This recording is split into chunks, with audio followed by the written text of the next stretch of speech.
चुन्नी आ की करी ना तू मैं तेन देखी ना घंटा हो गया तेन आही बतंदरा आही चुन्नी जी नाल बक्कल जी नहीं वाई दियो ते ठंड बहुत होंदी मुरे झेखला में लोई दी बक्कल के बीमारी हुंदी है ओ क्या गल करती सोखिया तेनू मैं की दसा मैं बांधा नहीं वीर बन के माता ही आए देखना भी इन्ने रंग पएगी मैंने रंग ना खेंडदा गा बतंदरे समझ तो बाहर ही है कम भी खट्टा काला पीला पता नहीं की कुछ करया पे तो बाले जड़ैन पाउंदे चुन्नी वाले भाई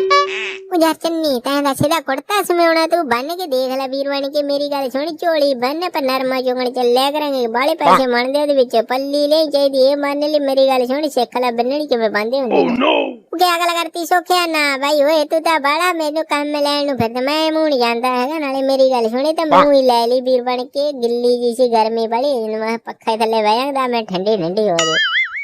ओ बादशाह मैं तो तू आई सोना जी तू काम वाला बंदा है नहीं ती इधर तो मैनू लारे लाइए ना मैं कल नु काम ते जाऊं परसों नु जाऊं जदों मैं आउणा उदों उठ्या भी नहीं हुंदा सुत्ता पिया होना जदों पोछना घरे छोड़े कहंदे 10 बजे उठो